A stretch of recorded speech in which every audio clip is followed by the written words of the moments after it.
So I've been working on my next project idea. And this is what I've come up with.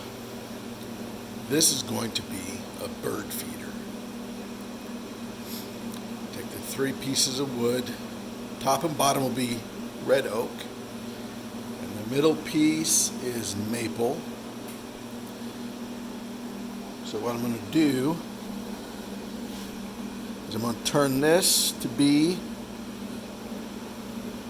a base for the birds to sit on. This will be hollowed out where you can put your feed and seed, and then this will be the top.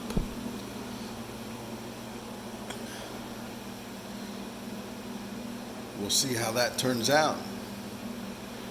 I'm going to do the bottom. See how that works. I'll film it after I get it shaped. Then we'll do the top. Then I'll do the middle. And then we will, I'll assemble it and come back and see how it all looks.